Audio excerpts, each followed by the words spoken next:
All right. Thank you so much for the opportunity. I think I introduced myself to everybody who's in the room. Yeah, the tidbit in the intro that I didn't include is I've actually been a disability advocate just over 23 years. And so part of it is my own undiagnosed ADD and distraction from doing fun things like this and talking about accessibility. And actually at the very end of the presentation, there's a commercial and an invitation for you all to be part of some community conversations that we've been convening with architects, builders, designers, Chamber of Commerce, experienced Grand Rapids, but I'm kind of getting ahead of myself. And so it's great to be here and to talk about universal design, and make sure I have the right direction. Here we go. Something that we do believe that inclusion is a little older computer than I had hoped. Although it's supposed to say inclusion drives innovation. And another thing that I didn't put in the bio is I got appointed by the governor to a thing called the Council on Future Mobility. So we're focused on how Michigan retains our lead in the construction, design, and everything related to mobility. We used to call them cars, it's mobility now, and especially the autonomous connected realm. And it's been a great opportunity for myself, and in a presentation that I did to the council, looking at some things that, how including people with disabilities expanded design. I don't know if anybody in here has ever sat in a jacuzzi. And a jacuzzi was invented by a guy named Candido Jacuzzi. He was an aeronautics engineer, so give it up for the engineers in the room. He and his 6 brothers, they all worked on airplanes. He had a son with rheumatoid arthritis, and his son would go get water therapy back in the 40s. You know, you'd go to this scary hospital, and he'd only go once a month. That's because that's all they did. And Candido said, we got to do something better than that. So he basically put a jet engine in a tub. You know, it was his nephew that made the jacuzzi tub the marketing success that it's been, where a hot tub is called a jacuzzi. So for that innovation for disability stuff, we say, you're welcome. You know, folks with disabilities positively impacting the world. I don't know if anybody here has ever texted anybody, but texting, those of us who are old enough to remember the pre-cell phone world, remember TTYs or TDDs? I still don't know what each acronym means, and are we supposed to do TTYs or TDDs? But that's a whole different story. But that text for folks who are deaf to be able to utilize phone technology. That basic technology is what's worked into all of our texting. So for that inclusion, which had innovation, we say we're sorry. You know, we didn't really mean for texting to take over the world and all that other stuff, because as Shante said, I have 3 teens, near teens, or like, you know, they're in their 20s, so staring at their phones. But to really believe how we're including more folks and bringing them together. As I was kind of alluded to in the intro, disability advocates, this is our vision statement, that each person, regardless of their abilities, has equal rights and opportunities, and that our communities are accessible and welcoming for all. That's all we want. The map is, if you have projects around the state, we're part of a network, Disability Network Michigan. Ours, we're number 10 there, if you can't squint the length of the room. So we're Kent and a few other counties, and but definitely just referred an architect to our partners in Holland working on a project. So we're out there trying to be of help throughout the state of Michigan. Our mission is just quickly taking that vision, working alongside people with disabilities as they seek self-directed lives and to create that welcoming and accessible community. We've been around since 1981, which is hard to believe sometimes. And one of our uniquenesses is that, as we like to say, is we are who we serve. When people with disabilities helped write the federal legislation that created Centers for Independent Living, that's our generic title, they made sure the law put in a requirement that 51% of our staff and our board have to be people with disabilities. And so again, right now, it's actually our board is closer to 80%, our staff is around 65% people with disabilities. Our volunteers are vast majority are people with disabilities. And so it's just, again, I like to say our secret sauce is peer support. It's people with disabilities who have been through systems to help other people with disabilities through those systems. People with disabilities helping you all, again, what is the best built environment that you can put together? Cassandra, fantastic person. She does half of her time with advocacy and community organizing, half of her time she works at Michigan Rehab Services. A young woman with various disabilities, but she has awesome abilities. And as I mentioned, we have our single propaganda piece, which you go to our website, dakc.us, and see more information on the various services we have. The most important one is probably number 2, which is information and referral. We like to say, if disability is in the question, call us. If we don't know the answer, we know who does. So if you have an issue with like a small child with a disability, we're not going to help you. Our work predominantly starts with juniors and seniors in high school and goes on. But little kids, there's things like the ARC, Down Syndrome Association, Children's Special Healthcare Services. So we know those folks. So if it's a small kid issue, middle-aged kid, middle-aged, like middle school, other community partners we're going to refer you to. And we like a challenge. So if you give us a question we don't know the answer to, our staff like to do that work and figure that out. And then the most important, when you boil it down, what we do is we help people write a plan, where do they want to go, and then we help people work that plan. It might end with a ramp, it might end with a job, it might end with getting connected to government benefits. There's a lot of outcomes we help people get to, but it's all about where they want to get. Kind of questions in the back of your mind today, or maybe in the front of our conversation, is just real quick, and we'll come back to these at the end, is how do you currently engage with people with disabilities? What are your successes? What are your frustrations? Where have you found success in accessibility and accessible and inclusive design? And what have you found frustrating? And so hopefully in our conversation about universal design,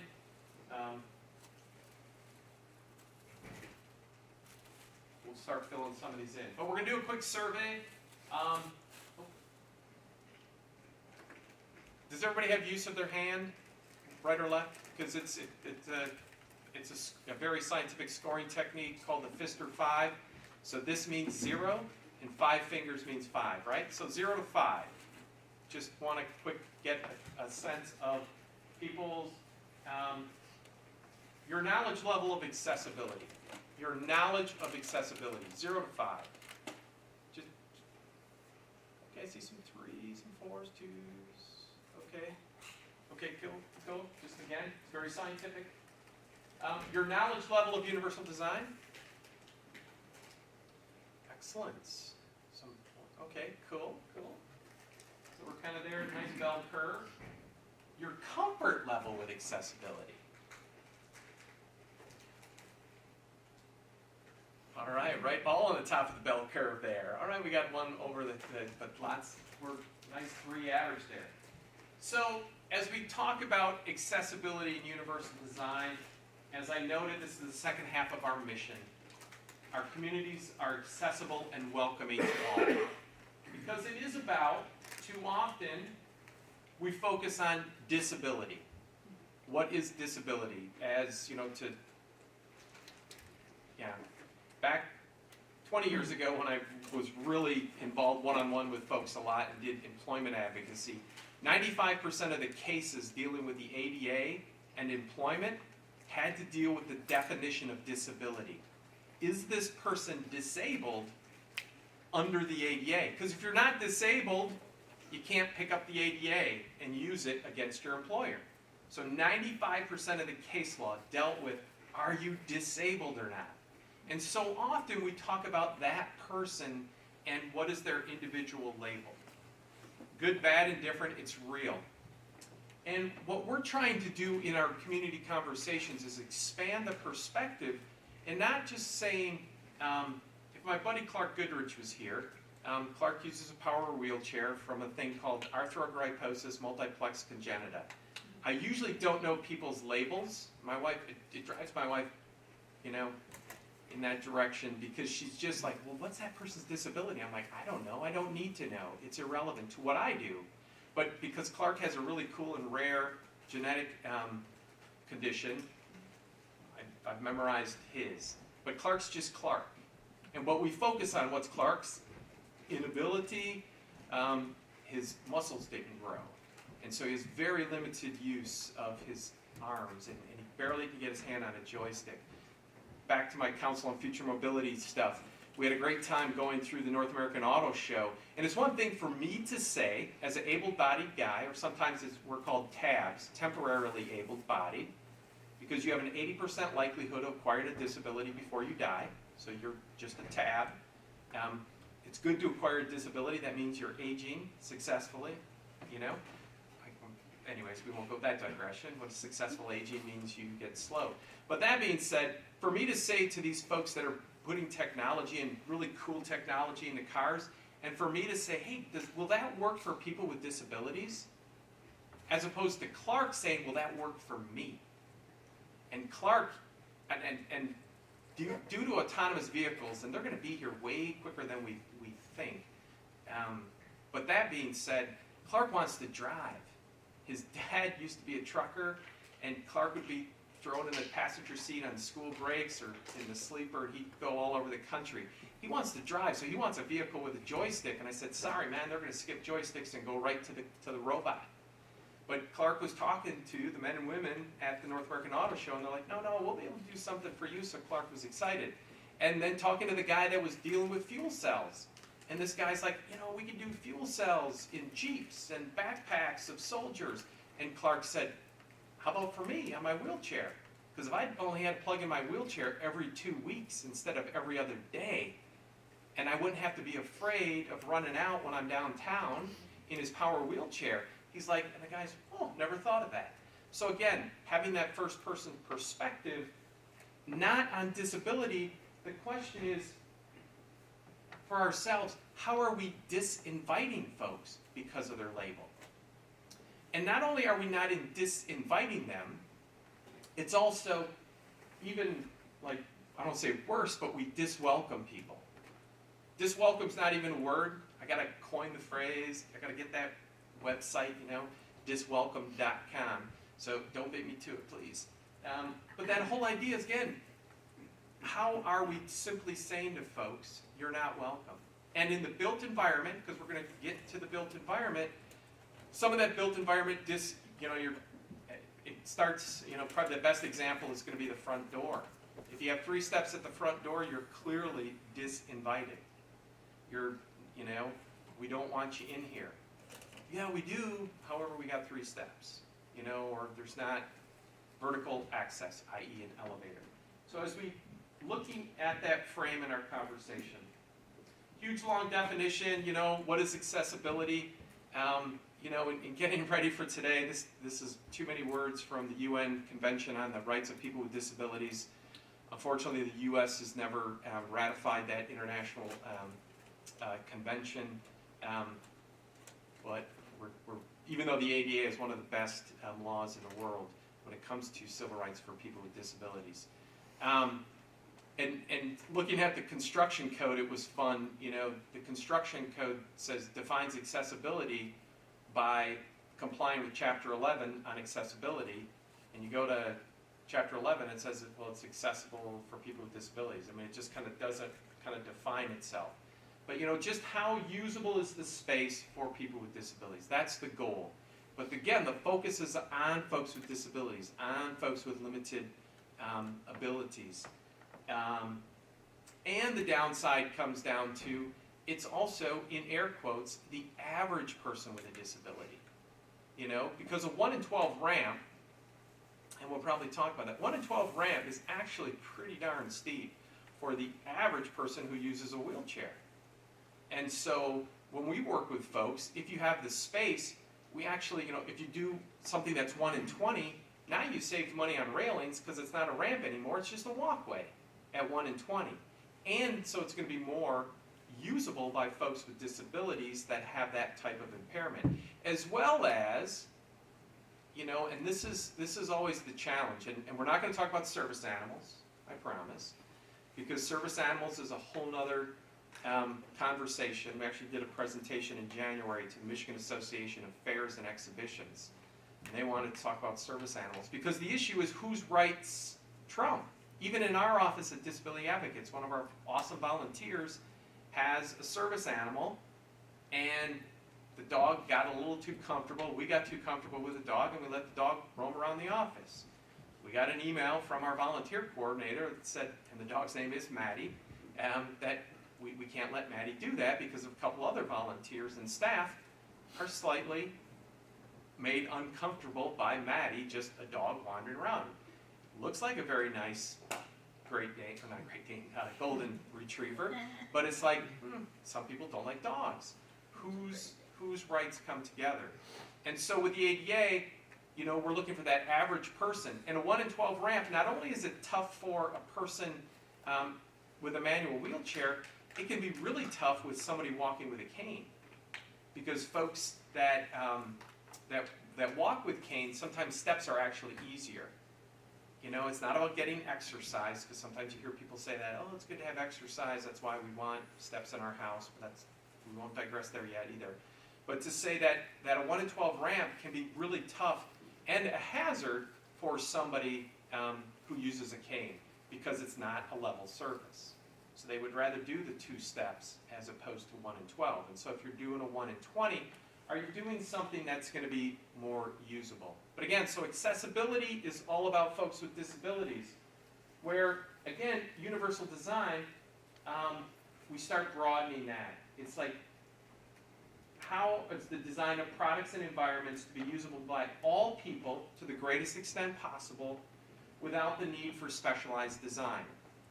Now, of course, one of my funny stories is perhaps probably 2001 or 2, Disability Advocates, we partnered with the Fair Housing Center, and we brought in a national expert on universal design.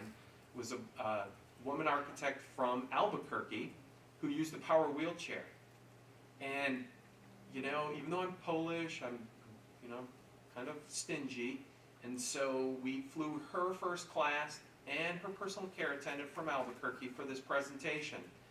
And she's going to talk on universal design. The first thing she said was, universal design is impossible. And I'm like, if it's impossible, why did we pay to fly you to Grand Rapids? You could have just put that in a letter, That was going to be before the cool email stuff. But of course she went on to say, one size fits all, impossible. I mean, you can look at designs of drinking fountains that are actually on levers, and a drinking fountain can go low for a little kid and up high for somebody who's 6'8". But chances are, A, you're not going to be able to afford it, and B, you're never going to be able to afford to maintain it, because it's going to break probably after the first weekend that people are using it. But it's a cool concept of, could you really get a design, one size fits all?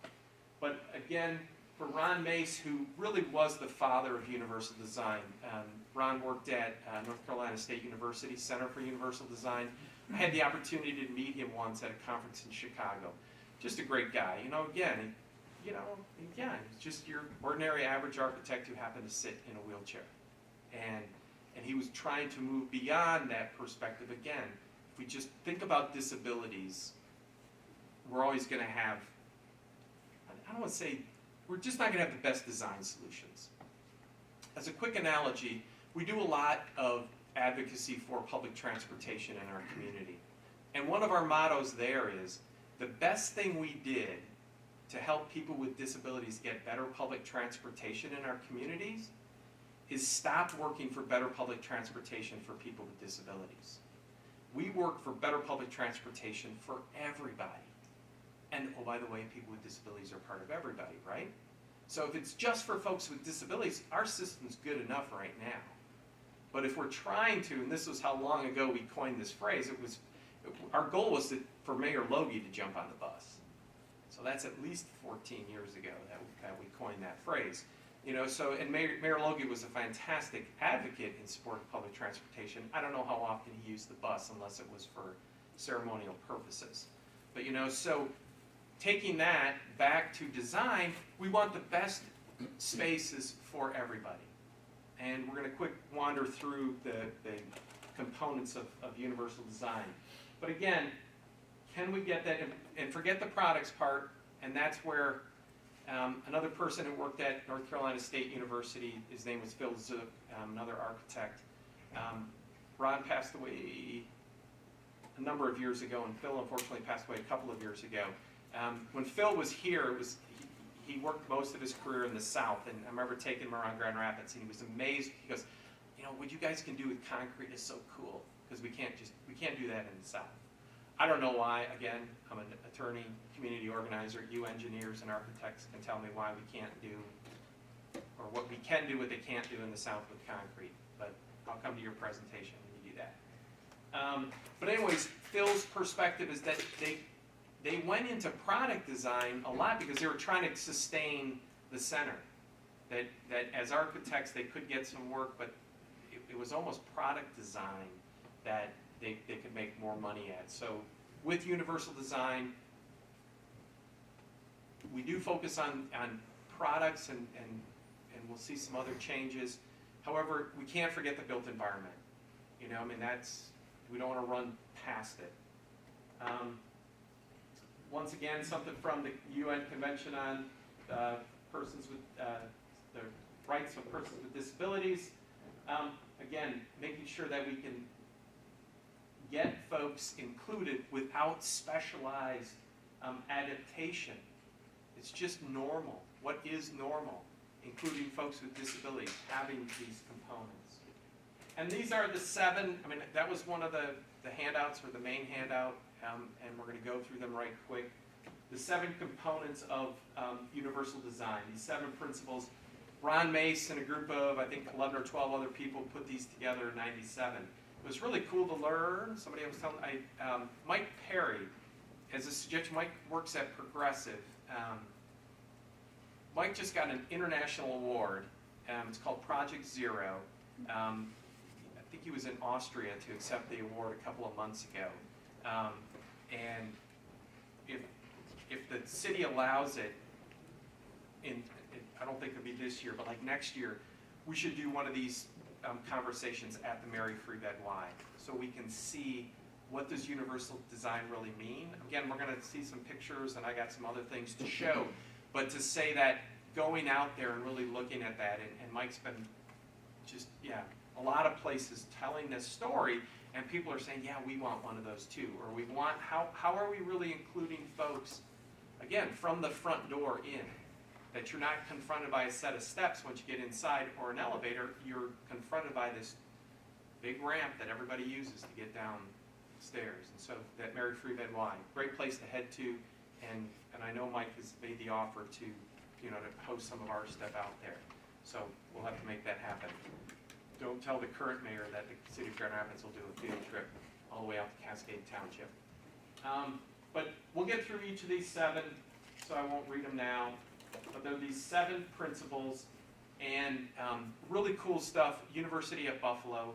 If you Google Buffalo and universal design, they have some really cool stuff on what they're doing. So the 7, and you can read what's there, you can read what's online, but how do you really look at, and from this value perspective, equitable use? Is the design useful and marketable to all folks? And that's one of the things where that idea of marketability, I mean, to start there, I mean, how often do you confront customers, and this is a rhetorical question, your customers, your clients who are like, man, we don't want to pay for that. It's kind of like, give us the minimum, because that's the part of the ADA, is the ADA is the floor, not the ceiling. So it's just do that minimum, as opposed to, is there an additional opportunity that provides more than what the ADA design, to say, requires as a minimum. And in that conversation with Mike yesterday, that, because my envy is of green and sustainability. Everybody wants, sustainability, green, give us this stuff. Because you can see a return on your investment. You know what the projection is with or without, and does it really bear out? We'll leave that between you and your utility company and your HVAC folks. But it's about doing the right thing and getting a return. Well, the studies they've been doing out at Mary Free Bed Y, it is showing that there is a return on that investment. A higher membership of seniors, higher membership and participation of people with disabilities, higher usage on some of the machines, and so they invested more, and they're seeing that return. And so our YMCA system in the city is looking at how can they increase the universal design. I can tell you, our YMCAs have been committed to accessibility for a long time. We've reviewed the plans of every YMCA. They've listened to our suggestions. They have been committed to accessibility. With this opportunity to universal design to really say, how is this space useful and marketable? There's people with disabilities have discretionary income. Are you able to capture that, creating that place? Couple of examples, of course, an automatic power door. We don't think of that as universal design. It's only required in very few places relatively in the code. A power door, we'll look at it in a moment with ease of use, but a power door as well. What's the cost of a power door? What's the opportunity? Does it help or not? Accessible playgrounds. City of Grand Rapids, May 3rd, I think it is. There's a ribbon cutting. They're going to be doing accessible playgrounds. City of Wyoming's done a couple. Frog Hollow out by Metro, and there's a splash pad in Pinery Park in Wyoming. So they've been doing really cool stuff with inclusion and universal design in the city of Wyoming. So again, this is for all kids, not like, oh, here's our accessible playground and here's our playground for normal kids. Flexibility in use. How are we? I use that example of, would you have a drinking fountain that's going to be on a lever? Yeah, that's flexible use. Again, it's not going to be practical. I don't believe it would be practical. But are there different things that you can build into your design? Especially if you have multiple restrooms and building in some single use. We've advocated family restrooms for a long time. Not at all required by the code, but a family restroom. Because when my daughter wasn't 22, she was 4. And I would take her out in the community, and which bathroom do I go in, right? It's cool for my wife, to take the boys into the women's restroom, but us guys, we're just not even go there. But a family restroom, and it also, for my dad, my dad is the quintessential West Side Pollock, and I say that with love. And my mom ended her life using a wheelchair, and they had from here up to the Straits, into the, a few casinos in the UP and back, he knew where every family restroom was, because going into the bathroom, and he tells the story, he would open up the women's bathroom and say, ladies, we're coming in. And of course, you ladies would probably freak out, and then you'd see my mom in a wheelchair, and you're like, okay, it's cool, right? And so, but that flexibility, is it accommodating who's really going to be in your space and your client's customer space? This example they use, this is a pair of scissors that somebody invented that's the same for right and left-hand users.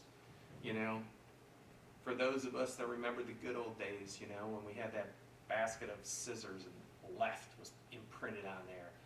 And you'd always try to, it's like, oh, okay, they don't work for us righties. But again, and of course, drinking fountains are invented for right-hand people, and if there's any lefties in the room, please don't throw stones at us. The world is built for right-handed people, and left-handedness isn't a disability, so you're on your own. You can't use the ADA to sue the rest of us. You're just on your own. Simple and intuitive use. Again, how are we making sure that and this is where my dad's genes come through in me, because I hate the intuitiveness that keeps happening in the computer world. Because I had the old stuff figured out. Now the new stuff, which is supposed to be better, it's really not. But that's okay. That's my complaint. I'm trying to work on that. But that being said, when you're building spaces, do you need a lot of signage, or it's easy for people to know where you come, where you go, where are things located? It definitely is in signage. There is, when you're doing writing, there's actually some stuff online where you can, upload your documents, and it will tell you if your documents at kind of at what grade level. We do a lot of training for folks with developmental disabilities, and so how do you translate for folks with developmental disabilities? And it's not like making it childlike, it's just making it simple. I love the passive voice. Passive voice is terrible for other folks from a simplicity perspective.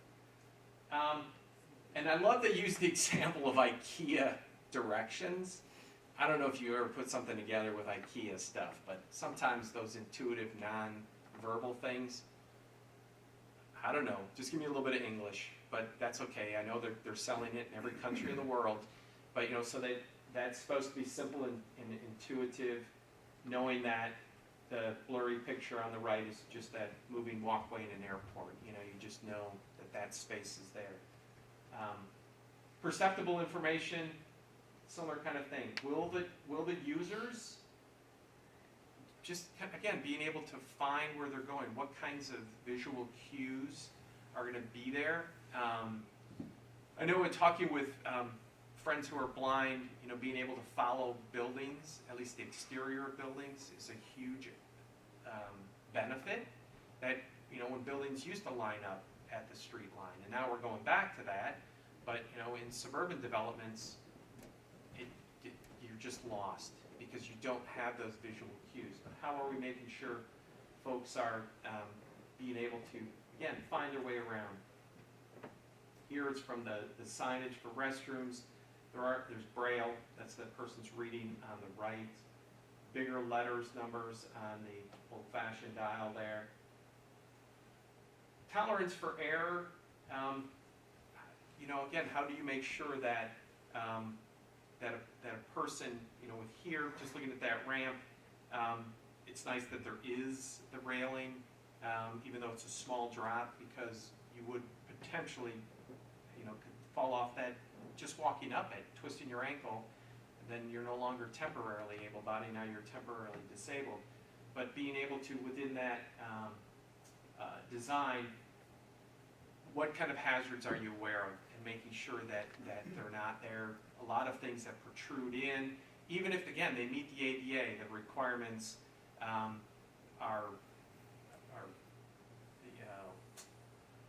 you're aware of them, like how the bottom of something, how high does it need to be? Sometimes you'll see it in stairwells, like underneath the stairwell won't have any kind of warning on it.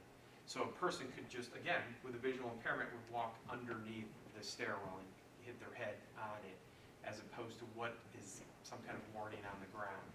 So making sure that those things are being looked at. Example here, of course, just the undo, but just some of the keys that we have now, two-sided, things like that. It's just saying both directions, its ease of use. That low physical effort, back to steepness of ramps. Quick jump to the picture. It's also sometimes called the closed fist test. Can you turn on faucets or not? Here, it's always, I don't say in public spaces. Do you have those automatic dispensers? So again, you don't have to worry about the controls, and of course you don't have to worry about the water staying on and all of that. Push buttons, so that again, back to electric doors or that powered doors. What's the cost and benefit for having that being installed? But it definitely is going to have a great impact for that low physical. And then just, do we have enough size and space? So now I look at the clock. There's another cool design of a drinking fountain on the right. It doesn't go up and down, but at least you have all kinds of opportunities to go underneath it and all around it.